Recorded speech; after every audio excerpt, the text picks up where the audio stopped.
Good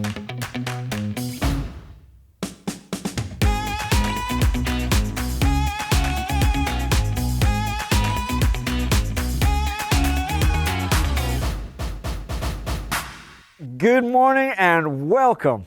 So glad you're here in the Schedule Engine Toolshed. As you know, Toolshed is a place you can come, make every day just a little bit easier, and of course it is made possible by the incredible people at Schedule Engine and a whole team of people at Emerson who make this episode today possible. We're so grateful for them, and we're so grateful for you as we explore mindset and big rocks and all things like that. I'm joined by our good friend, second visit, right? Number two, technically. Number two, so good he had to come back. Ray Clark, why don't you say hi and introduce yourself, Ray? Appreciate it, thanks Eddie. Ray Clark with the Schedule Engine team. Super excited to be back in the shed with our good friends Eddie and Jerry. Been with the Schedule Engine team since we begun, and it's just amazing to see the impact we've had and just how amazing this industry continues to be. So thanks for having us, Eddie. It's great, and it's such a good industry, and you know, people keep asking Jerry and I, like, how do you do this? And how did this happen? And it really is because, you know, Schedule Engine is from contractors for contractors. Many of the team have backgrounds, whether it's yourself from your commercial days, engineer by education. Trade, yep. Not TV commercials, commercial side of the business, to be corrected. Man. Let's see how the Toolshed goes. I'm sure you might get an agent out of the deal. At least one of us will. And so, you know, this week we heard from Jerry all about, you know, having a purpose and mission. And, you know, we talk a lot in the shed here. We've got big rocks. And I'd love if you could, you know, I've watched your growth over the last couple of years. I have the pleasure of knowing you personally. Would you be cool just sort of sharing us some of those sort of big rocks as you think of the Schedule Engine team, and then maybe even personally, I'd love to hear that. Yeah, Let's start of with course. your team. So, you know, kind of like you guys talk about at Toolshed, there's so many great people in this industry, leaders out there, and I'm hopeful that I can share from my experience. Sure, my experience is my perspective. What I hope I can provide a unique perspective on is, technically I'm a millennial, but this industry is also all I've known. So I started my career with Carrier Corporation on the OEM side, and I had the pleasure of joining you, Austin, and a lot of the earlier team at Schedule Engine, which is technically a software, startup company.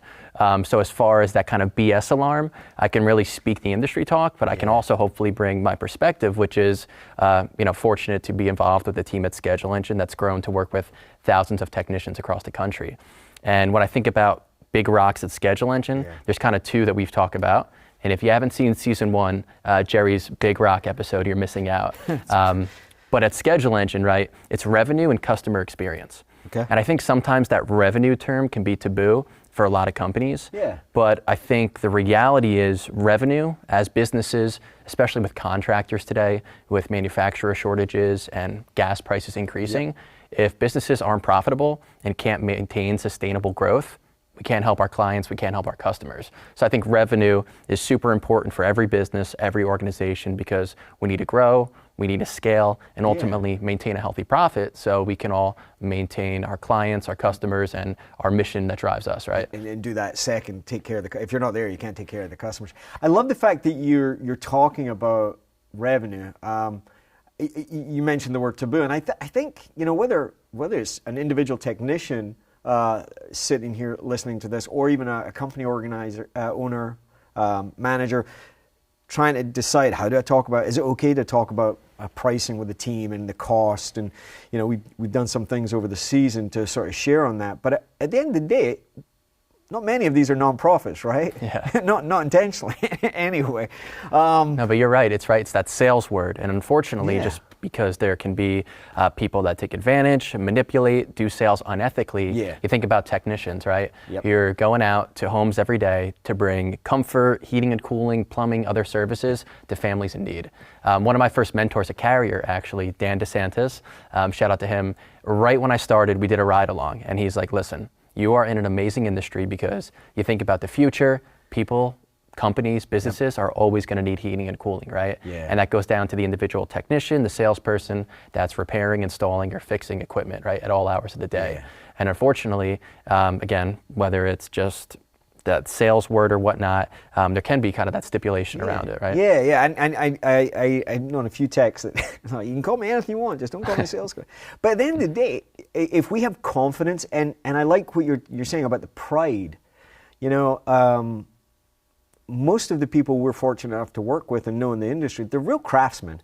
And not only that, they're real customer focused, and they'll run a service call at 2 o'clock in the morning, go take care of that home, that business, whatever the case may be, and then worry about charging the appropriate amount. But what I'm hearing you say is like, not only is it okay, but it's kind of essential if you want to do the second part, which is have the best customer experience, which requires a lot of things to be able to deliver that. Is that fair? Totally fair, right? And the reality is, look at our industry, and we were deemed essential services for a reason, right? And there's a lot of products and services out there, but when you think about what we're doing, heating and cooling, plumbing, electrical, that's an essential service.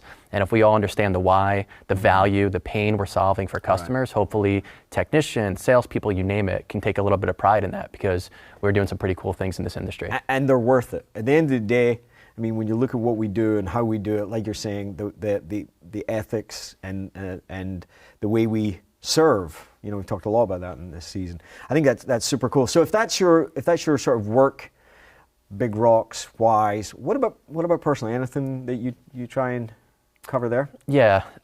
So think about the work, big rocks, revenue, and I think customer experience can kind of teeter in both kind of professionally and personally as well.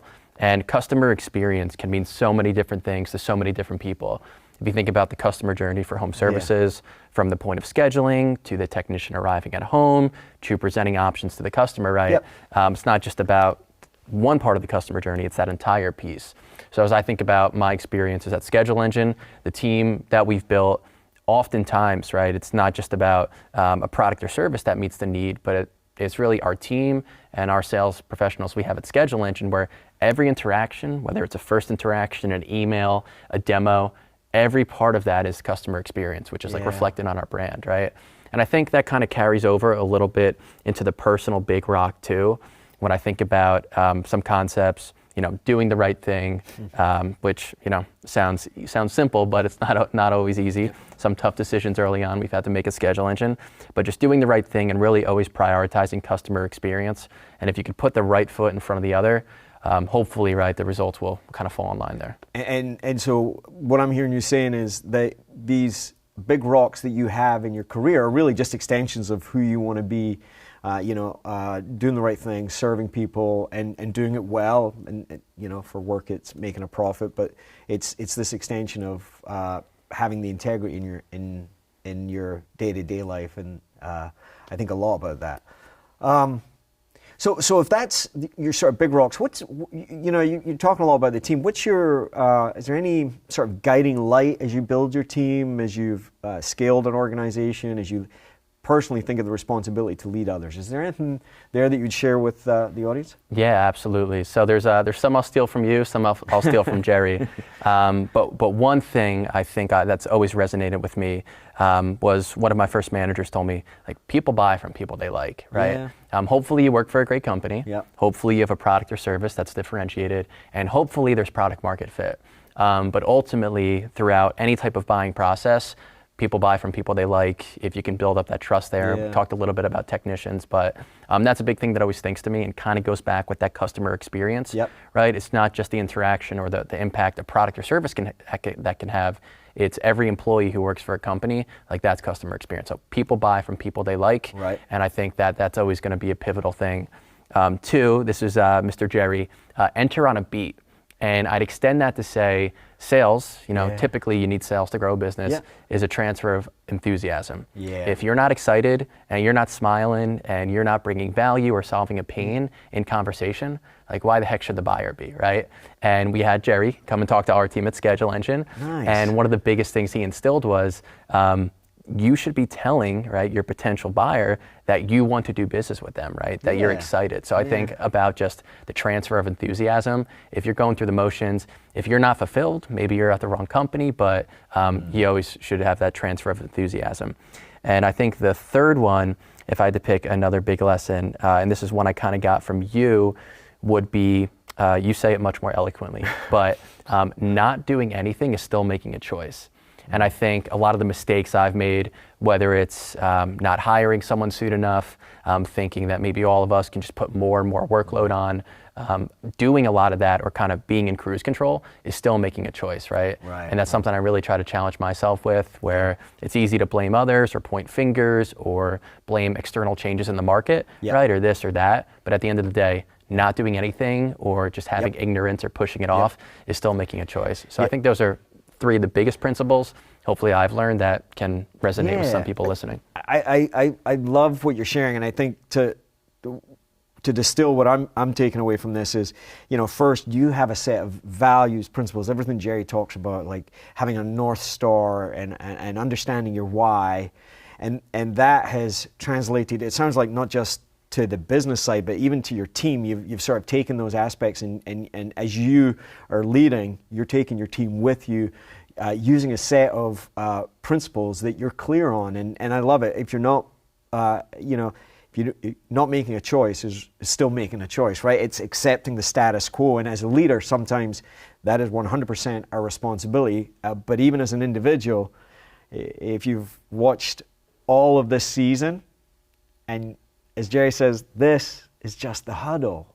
The game's out there, and so if you watch all of this and you don't do anything, then you're accepting the status quo, and I love that as a part and thought. So again, Ray, thank you very much for being a guest, but thank you on behalf of the audience, and we don't talk about this a lot, but literally hundreds of thousands of people have viewed these episodes that Jerry pours his heart into, and we couldn't do it without you and the entire team at Schedule Engine giving back to the industry.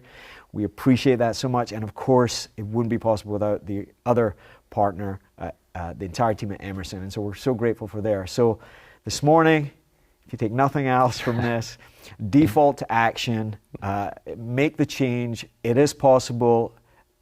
It's up to you. We're so glad you're here. Thanks for stopping by the Toolshed, and we'll see you out there.